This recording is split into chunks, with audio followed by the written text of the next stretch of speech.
बिस्मिल्लाहिर्रहमानिर्रहीम। Last time जो हम डिस्कशन कर रहे थे क्लास में, that was all about first law of thermodynamics कि हम उसमें हीट और वर्क का जो आपस में रिलेशनशिप था उसको हमने कोरिलेट किया था विद द इंटरनल एनर्जी। तो उसमें हमने कहा था कि जो हीट और वर्क है ये दोनों नॉन स्टेट फंक्शन है, और स्टेट फंक्शन का हमने कहा था कि जो वो क्वांटिटीज़ जो डिपेंड करती हैं इनिशियल और फाइनल स्टेट पे। तो वर्क और हीट जो है, चूँकि ये दोनों क्वांटिटी ऐसी हैं जो कि डिपेंड नहीं करती जो आपका इनिशियल और फाइनल पोजीशन है ऑफ अ सिस्टम, तो इसलिए हम कहते हैं कि these are non state function. Sometimes जैसे कि हमने देखा था कि एट कांस्टेंट वॉल्यूम जो भी केमिकल रिएक्शंस आपके पास होते हैं एट कांस्टेंट वॉल्यूम, तो आप कहते हो कि internal energy is equal to Q V. तो लेकिन वो क्यू की वैल्यू जो हीट की वैल्यू है during chemical reaction, that is only dependent upon the internal energy. और एट कांस्टेंट प्रेशर फिर हमने कहा था कि हम उसको इंथैल्पी के साथ रिलेट करते हैं। तो याद रखें, लास्ट टाइम भी मैंने आपसे कहा था कि जो इंथैल्पी है, जब भी इंथैल्पी का नाम आए तो आप समझ लें कि ये कांस्टेंट प्रेशर प्रोसेस है, और इसमें वॉल्यूम कम या ज़्यादा हो सकता है वर्क ऑन द सिस्टम, और system can do work on the surrounding. ये पॉसिबिलिटी हो सकती है इंथैल्पी में।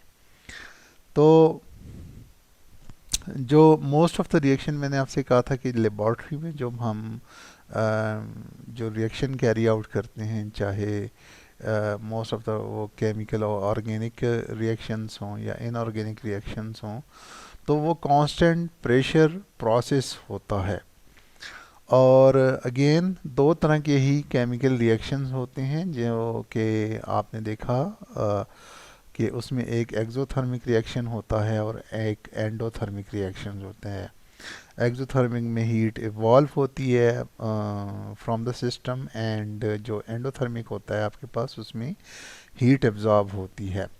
तो इन हीट का एब्जॉर्ब होना या इवॉल्व होना, तो आप इसको कोरिलेट कर सकते हो विद दी इंथैल्पी। चूँकि इंथैल्पी जब हीट एब्जॉर्ब होती है या इवॉल्व होती है किसी भी रिएक्शन में से, तो उसकी इंथैल्पी या इंक्रीज होती है या वो डिक्रीज होती है। नेगेटिव साइन उसका होता है या पॉजिटिव साइन होता है। तो you can correlate the heat changing during a chemical process towards the enthalpy. Enthalpy के साथ आप इसकी कोरिलेशन कर सकते हो। तो जनरली जो कि ज़ाहिर है इंथैल्पी भी इंटरनल एनर्जी की तरह और प्रेशर और वॉल्यूम की तरह स्टेट फंक्शन है। तो it is dependent on the initial and final जो पोजीशन होता है सिस्टम की पोजीशन, उस पे डिपेंड करता है, और वो पाथ पे डिपेंड नहीं करता कि किस पाथ से उस प्रोसेस को कैरी आउट किया गया है। तो जैसे कि इंटरनल एनर्जी भी रिएक्टेंट्स और प्रोडक्ट्स का डिफरेंस था, इन एनर्जी डिफरेंस था बिटवीन प्रोडक्ट्स एंड रिएक्टेंट्स, इसी तरह इंथैल्पी भी प्रोडक्ट्स और रिएक्टेंट्स का आपस में डिफरेंस इसका है ये। The enthalpy of reaction can be positive और negative depending on the process। तो जैसे मैंने आपसे कहा कि पॉजिटिव किस केस में होगी, जब कोई भी रिएक्शन एंडोथर्मिक होगा तो आप कह सकते हो कि उसकी इंथैल्पी पॉजिटिव है। और कोई भी रिएक्शन एक्सोथर्मिक होगा, हीट प्रोड्यूसिंग रिएक्शन होगा, हीट रिलीजिंग रिएक्शन होगा, तो उसको आप कहते हो कि that is for that case enthalpy is negative. तो जो भी आपके पास हीट चेंजिंग रिएक्शंस हैं, ज़ाहिर है जब हीट की आप बात करते हो या वर्क की बात करते हो तो वो थर्मोडायनेमिक्स की ब्रांच से आप उसको कोरिलेट करते हो। तो उस रिएक्शंस को प्रेजेंट जब आप करते हो तो उन रिएक्शंस को या उन इक्वेशंस को आप थर्मोकेमिकल इक्वेशंस कहते हो। किसी भी रिएक्शन में अगर हीट एब्जॉर्ब या उसमें रिलीज हो रही है उस रिएक्शन में से, उस सिस्टम में से, तो आप उस केमिकल रिएक्शंस को थर्मोकेमिकल इक्वेशंस उनको कहा जाता है कि उससे आप उसको रिप्रेजेंट करते हो। जैसे वाटर के केस में है, दो तरह की अगर आप एग्जांपल लें, एक फिजिकल प्रोसेस है, दिस इज फिजिकल प्रोसेस जो कि वाटर जो सॉलिडिफाइड फॉर्म में है, जो कि जैसे जैसे आप बर्फ़ कहते हो, सॉलिड फॉर्म में है, तो वो लिक्विड फॉर्म में जब चेंज होता है तो उसकी चेंज इन एंथैल्पी जो ओवरऑल रिएक्टेंट और प्रोडक्ट की जो ओवरऑल है, प्रोडक्ट और रिएक्टेंट का difference, that is 6.01 kilo joule per mole, आप इसको कहते हो। और इसका मतलब ये है कि ये जो रिएक्शन है या केमिकल इक्वेशन से जो रिएक्शन आपने प्रेजेंट किया है, basically it is a physical change. इसको आप कहते हो कि ये फिजिकल चेंज है। कोई केमिकल रिएक्शन इसमें एक्चुअली नहीं हो रहा, सेम वाटर है, same chemical composition on the left side of the equation है, same chemical composition on the right side of the equation है, तो आप कहते हो it is a kind of physical change. तो इसमें आपके पास चेंज इन एंथैल्पी जो है वो 6.01 किलो जूल पर मोल है, जो कि पॉजिटिव है। तो क्या मतलब हुआ कि इस आइस ने हीट एब्जॉर्ब की और ये लिक्विड में कन्वर्ट हुआ। ये हीट कहाँ से एब्जॉर्ब की? Actually from the surrounding. तो सराउंडिंग से इसने हीट एब्जॉर्ब की और ये चेंज हुआ टुवर्ड्स लिक्विड स्टेट, और इसकी ओवरऑल जो चेंज इन एंथैल्पी है that is 6.01 kilo joule per mole. Second chemical reaction है आपके पास जो कि जो कि एक्चुअली केमिकली हो रहा है, that is burning of methane, जो नेचुरल गैस है आपके घरों में, जो जब आप खाना पकाने के लिए वो जो गैस यूज़ करते हो, उस को जलाने से हीट प्रोड्यूस होती है। सब हम लोग जानते हैं कि उससे हीट जनरेट होती है।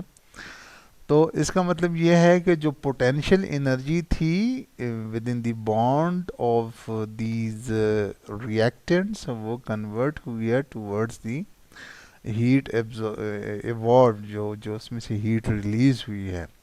तो इसकी चेंज इन एंथैल्पी जो 1 mole of methane reacted with the 2 mole of oxygen and it gave us 1 mole of carbon dioxide and 2 mole of liquid water। और इसके लिए डेल्टा एच जो है वो -890.4 किलो जूल पर मोल है। ठीक है। तो इस इन दोनों प्रोसेस, इसका जो एक प्रोसेस मैंने आपसे कहा जो ऊपर वाला ये वाटर वाला है, this physical change, and the second one is the chemical change. तो आप राइट साइड पे इस पिक्चर को अगर देखें तो यहाँ से वाटर आपका सॉलिड है, और यहाँ पे आपके पास वाटर लिक्विड है। इसने हीट एब्जॉर्ब की by the system from the surrounding. अब मैंने आपसे कहा कि जो भी चीज़ अंडर ऑब्जर्वेशन है, और इन दिस केस वाटर जो है वो आपका एक्सपेरिमेंटल सेटअप है, आपका वो सिस्टम है that is absorbing heat from the surrounding, and how much heat it is absorbing? It is 6.01 kilojoule per mole। ठीक है। तो इसने हीट एब्जॉर्ब की, तो हम कहते हैं it has change in enthalpy which is positive quantity. तो सेकेंडली आप केमिकल रिएक्शन को देखें तो chemical reaction heat producing reaction है एक्चुअली। तो इसमें ओवरऑल जो चेंज इन एंथैल्पी है वो नेगेटिव होगी, जो कि 890.4 किलो जूल पर मोल है। Now it is essential to specify a balanced equation when quoting the enthalpy change of a reaction. तो जब कभी भी आप किसी भी रिएक्शन या इक्वेशन को लिखें और उसकी इंथैल्पी लिखें तो उसको बैलेंस्ड फॉर्म में होना चाहिए. दैट इज़ वेरी इम्पॉर्टेंट, क्योंकि when writing a thermochemical equation we must always specify the physical states of all reactants and products. Second, आपके पास ये स्टेप आपने फॉलो करना है कि जो भी आप केमिकल रिएक्शन लिखें उनमें जो भी रिएक्टेंट्स हैं आपके पास या फिर जो भी आपके पास उसमें प्रोडक्ट्स हैं उनकी जो फिज़िकल स्टेट है उनको मेंशन करना लाजमी है आपके लिए. क्योंकि आप देखें जैसे इस केस में CH4 वो गैशियस फॉर्म में है, ऑक्सीजन वो गैशियस फॉर्म में है, carbon dioxide it gaseous form and hydrogen oxide आप कह सकते हैं या वाटर कह सकते हो, that is also in gaseous form. तो ये सारे के सारे गैशियस फॉर्म में हैं और 1 mole of methane is reacting with 2 moles of oxygen, that gives us 1 mole of carbon dioxide and 2 moles of water, vapours आप कह सकते हैं इसको.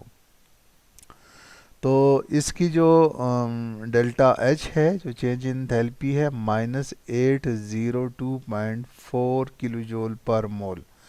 अब जो लास्ट स्लाइड पे मैंने आपको रिएक्शन शो किया उसमें ये जो है ये that is in liquid form. तो उस केस में क्या था 890.4 -890.4, क्योंकि यहाँ पे अगर आप इसको गौर से देखें तो यहाँ पे लिक्विड फॉर्म में शो किया गया है. इसीलिए जो सेकंड स्टेटमेंट हमने की या जो रूल हमने डिफाइन किया वो ये है कि हम कहते हैं कि whenever you are going to write a thermochemical equation you must always specify the physical state of all reactants and products. तो दैट इज़ वेरी इंपॉर्टेंट. अब ये क्यों इम्पॉर्टेंट है, अब इस रिएक्शन को आप देख लें कि इसमें एक आपने सिर्फ जो वाटर है उसको गैशियस फॉर्म में ले लिया या उसके वेपर्स फॉर्म में ले लिया, उसकी जो चेंज इन एंथैल्पी है वो बहुत ही कम हो, मतलब अबाउट -88 का वो डिफरेंस उसमें आ गया. ठीक है, 88 +88 का डिफरेंस उसमें आ गया. अब ये देख लें क्यों ये डिफरेंस आया, क्योंकि आप कहते हो कि जो 2 मोल ऑफ वाटर जो कि लिक्विड फॉर्म में उसको गैशियस फॉर्म में कन्वर्ट करने के लिए आपको चेंज इन एंथैल्पी जो रिएक्शन की है that is 88.0 kilo joule per मोल है. तो क्या मतलब हुआ इसका कि यहाँ पे आपने डायरेक्ट गैशियस फॉर्म में ले लिया है तो 890.4 -88 किलो जूल पर मोल होगा. ये चूँकि ये पॉजिटिव है ये एक हमारे पास एंडोथर्मिक प्रोसेस है. ठीक है, ये एंडोथर्मिक प्रोसेस था और इस प्रोसेस के लिए जो लिक्विड से वाटर की फॉर्म में इसको कन्वर्ट करने के लिए आपको 88.0 किलो जूल पर मोल के हिसाब से एनर्जी देनी पड़ती है लिक्विड को, तब जाके वो गैशियस फॉर्म में कन्वर्ट होता है. ठीक है, तो इसको आपने यहाँ जो भी इक्वेशन या थर्मोकेमिकल इक्वेशन लिखें तो वो उसी हिसाब से लिखनी होगी. ठीक है, तो अगर आपसे क्विज़ में या सेशनल में कोई इक्वेशन कहा जाए और आपको इन फॉर एग्जांपल ये इक्वेशंस हैं ये आपको दे दी जाए, इनके सामने जो चेंज इन एंथैल्पी की वैल्यू है वो लिख ली जाए या आपको बता दी जाए और आपसे पूछा जाए ये change in enthalpy for liquid to gaseous क्या होगी या गैशियस फॉर्म टू लिक्विड जो है ना वो क्या होगी, तो ये आपको जो सिंपल आप कह सकते हो कि मैथमेटिक्स है वो आपको इसकी आनी चाहिए. और हर एक रिएक्शन की एंथैल्पी उसको अफेक्ट करती है, उसकी स्टेट जो होती है किसी भी स्पीशी की रिएक्टेंट्स में हो चाहे वो प्रोडक्ट्स में हो, तो वो अफेक्ट करती है आपकी ओवरऑल इंथैल्पी चेंज को। तो दैट इज़ वेरी इंपॉर्टेंट। ये इम्पॉर्टेंट पॉइंट है आपके पास, या रूल आपके पास ये है कि जब भी केमिकल इक्वेशन लिखें तो आपने उसकी स्टेट को स्पेसिफाई करना है कि वो गैशियस स्टेट में है, लिक्विड स्टेट में है, या फिर वो सॉलिड स्टेट में है। अच्छा, जैसे कि हम पहले भी देख चुके हैं कि जो सॉलिड है, आइस से जो लिक्विड वाटर की फॉर्मेशन होती है, that is 6.01 kilo joule per मोल। ठीक है, तो ये सारी आपने इन चीज़ों को कंसिडरेशन में लेना होता है for carrying out any calculation of any chemical reaction. Now the next important point is, if we multiply both sides of a thermochemical equation by a factor n, then delta H must also change by the same factor। तो ये आपसे कहता है कि let's say कि ये वाली reaction है हमारे पास CH4 2O2 CO2, और ये इसको जब आप यहाँ पे किसी भी इंटीजर के साथ मल्टीप्लाई करते हो, लेट्स से कि मैं इसको इस पूरी इक्वेशन को मैं 3 के साथ मल्टीप्लिकेशन करता हूँ इसकी, तो इसका मतलब ये है ये 3 मोल ऑफ मीथेन हो जाएगा, ये 3 multiplied by 2 6 mole of oxygen हो जाएगा, या 6 ऑक्सीजन मॉलिक्यूल इन केस हो जाएंगे ये, और यहाँ पे 3 कार्बन डाइऑक्साइड हमें मिलेंगे, 3 mole of carbon dioxide, and यहाँ पे again 6 mole of water vapour या गैशियस फॉर्म में हमें वाटर मिलेगा। इसी तरह आपने इसकी एंथैल्पी को भी 3 से ही मल्टीप्लाई करना है। जैसे कि यहाँ पे अगर आपने फॉर एग्जांपल यहाँ पे अगर आप डिवाइड भी कर लेते हो बाय 2 कर लेते हो, बाय 2 कर लेते हो, इसकी एंथैल्पी को भी आपने बाय 2 डिवाइड करना है। ठीक है, तो ओवरऑल सारी की सारी थर्मोकेमिकल इक्वेशन प्लस उसके रिलेटेड जो भी एंथैल्पी चेंज आ रहा है, चाहे वो नेगेटिव है या फिर वो पॉजिटिव है, उसको आपने सेम फैक्टर से मल्टीप्लाई करना है। ठीक है, तो इसी तरह आपकी कैलकुलेशन जो है ना वो अफेक्ट नहीं होती। Now the second most important point is, when we reverse an equation we change the role of reactants and products. अब आपने इस एरो को, यहाँ पे जो एरो है उसको जो है ना आपने लेफ़्ट साइड पे यहाँ पे इसको मोड़ दिया, तो इसका मतलब ये हुआ कि आपके पास रिएक्टेंट और प्रोडक्ट का रोल चेंज हो गया। जब आप इसकी एरो को घुमा देते हो इस तरफ, और फिर आप कहते हो कि कार्बन डाइऑक्साइड और वाटर आपके रिएक्टेंट्स हैं, और ऑक्सीजन और मीथेन आपके पास ये प्रोडक्ट है। इसी तरह इसकी एरो अगर आप इस तरफ घुमाते हो तो आप कहते हो कि जो हाइड्रोजन ऑक्साइड, या आप कह सकते हो कि वाटर के जो मॉलिक्यूल्स हैं जो कि गैशियस फॉर्म में हैं, वो एक्चुअली आपके रिएक्टेंट्स और ये प्रोडक्ट्स हैं। तो क्या होगा कि आपकी एंथैल्पी में कैसे चेंज आएगी, क्योंकि जो जो चीज़ फॉर एग्जांपल ये वाला रिएक्शन है, ये मीथेन का ऑक्सीजन के साथ बर्निंग वाला जो रिएक्शन है वो इस डायरेक्शन में, राइट डायरेक्शन में ये हीट रिलीज़ करता है, -802.4 किलो जूल पर मोल हीट रिलीज़ करता है। लेकिन जब आप इसकी एरो को चेंज कर देते हो और इन दोनों को, कार्बन डाइऑक्साइड को और वाटर को आपस में रिएक्ट करवाते हो, तो फिर आप क्या कहते हो कि इसकी जो जो जो डेल्टा एच का जो साइन है यहाँ पे नेगेटिव, तो यहाँ पे ये पॉजिटिव साइन में कन्वर्ट हो जाता है। तो आप सिंपली ये करते हो कि जो भी डेल्टा एच के साइन आ रहे हैं उनको आप रिवर्स साइन या उसका अपोजिट साइन ले लेते हो। अगर पॉजिटिव है तो नेगेटिव कर देते हो, अगर नेगेटिव है तो वो उसको पॉजिटिव कर देते हो। तो दैट इज़, ये 3-4 पॉइंट बड़े इम्पॉर्टेंट हैं। एक तो आपने बैलेंस्ड केमिकल इक्वेशन लिखनी है, ठीक है। अब इसको देख लें आप, अगर ये हमने लेट्स से कि इसी इक्वेशन को हम ले लें जिसकी -802.4 किलो जूल पर मोल हमारे पास इसकी इंथैल्पी है। इसमें इस साइड पे अगर देख लें 4 हाइड्रोजन हैं, इस साइड पे अगर राइट साइड पे देख लें 2 मल्टीप्लाइड बाई 2 4 हाइड्रोजन है हमारे पास। इसी तरह इस साइड पे अगर देख लें ऑक्सीजन जो है ना, वो हमारे पास 2 मल्टीप्लाइड बाई 2 4 ऑक्सीजन एटम्स हैं। इस राइट साइड पे अगर आप इसको देख लें तो 2 प्लस ये 2 multiplied by 1 2 2 plus 2 4 oxygen atoms हैं। अगेन कार्बन को अगर आप देखें, एक कार्बन है हमारे पास, और यहाँ पे भी हमारे पास राइट साइड पे भी एक कार्बन है। तो आपके पास इक्वेशन बैलेंस्ड होनी चाहिए जब भी आप कोट कर रहे हो इंथैल्पी चेंज या कोई भी थर्मोकेमिकल क्वांटिटी, थर्मोडायनेमिक क्वांटिटी जिसमें आपकी इंथैल्पी आ जाती है, एंट्रोपी आ जाती है, free energy, gives free energy, lots of quantities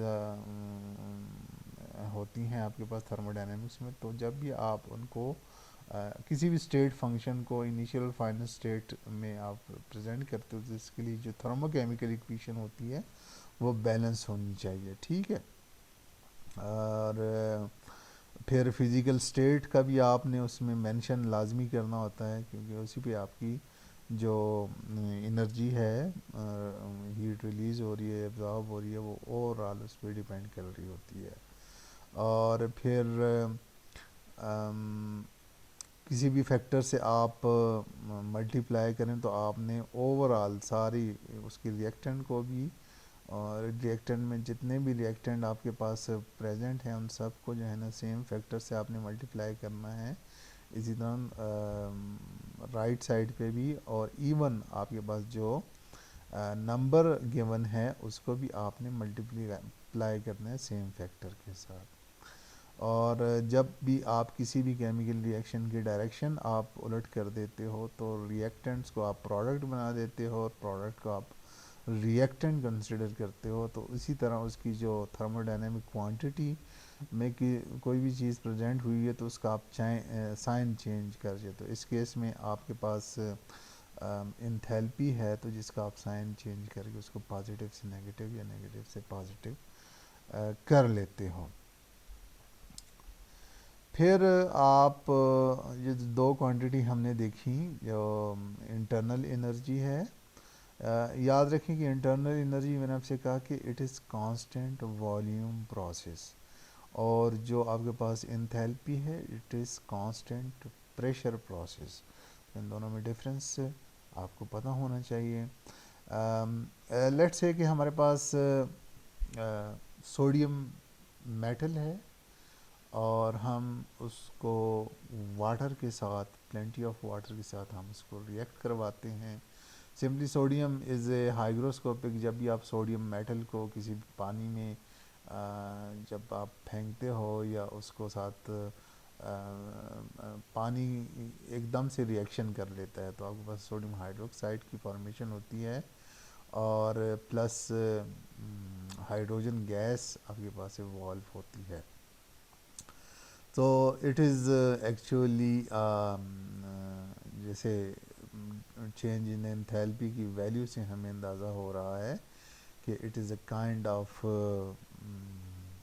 exothermic reaction, heat releasing reaction है या हीट प्रोड्यूसिंग आपके पास ये रिएक्शन है, ठीक है। तो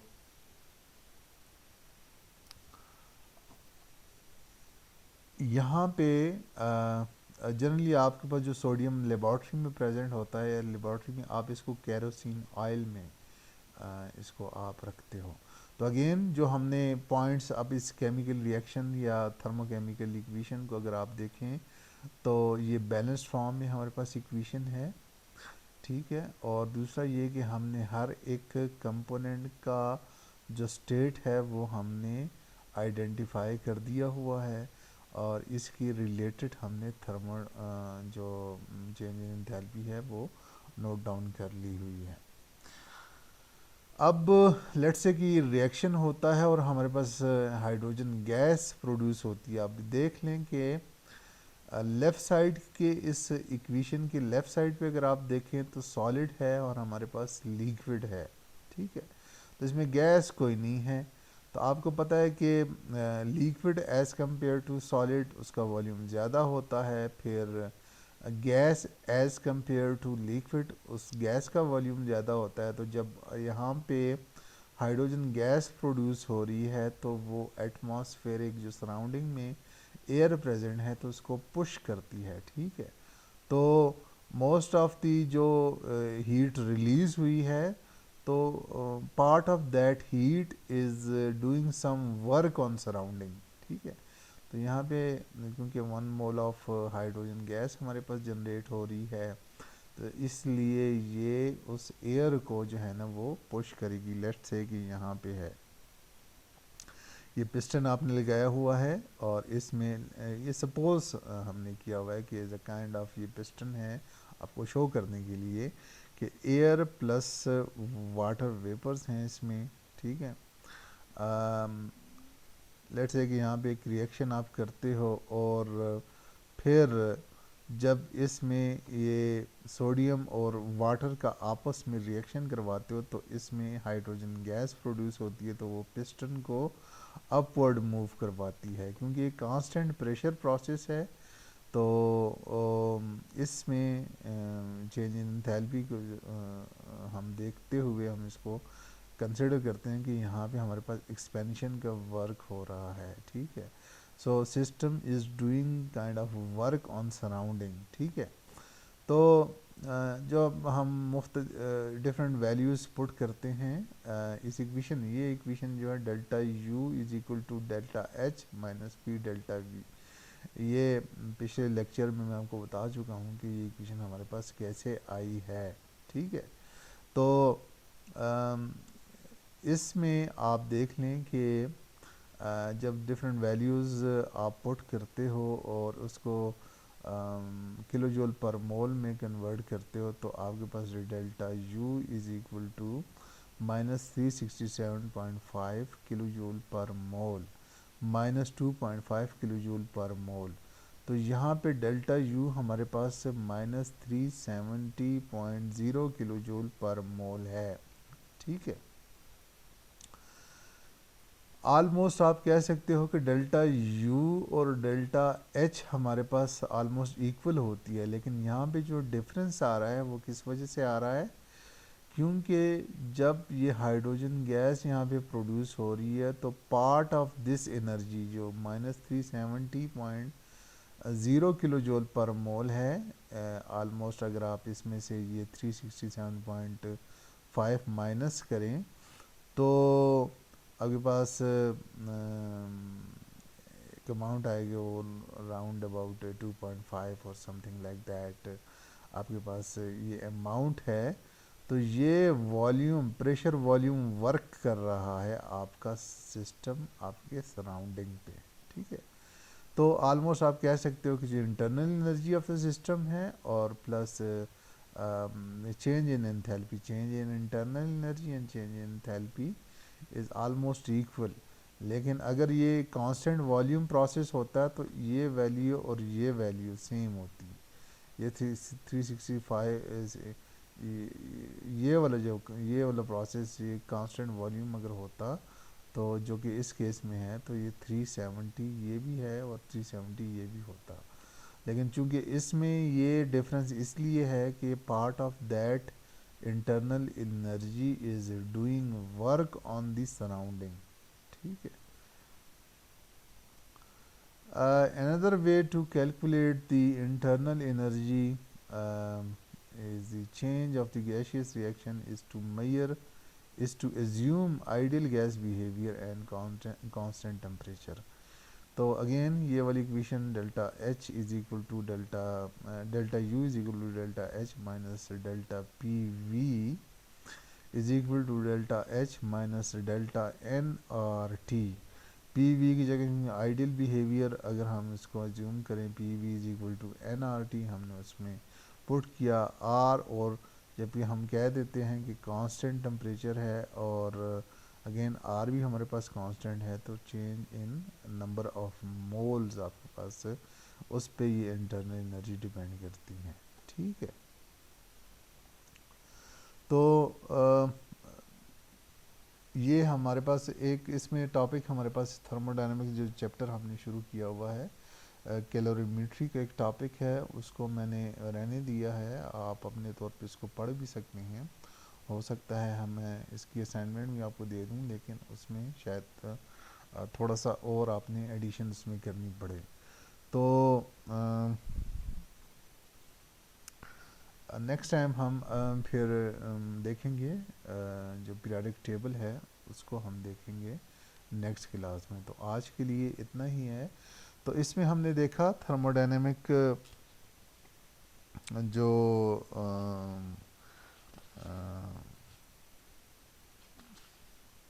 थर्मोडायनेमिक या थर्मोकेमिकल केमिस्ट्री या थर्मोकेमिस्ट्री है, उसमें हमने डिफरेंट चीज़ें देखी।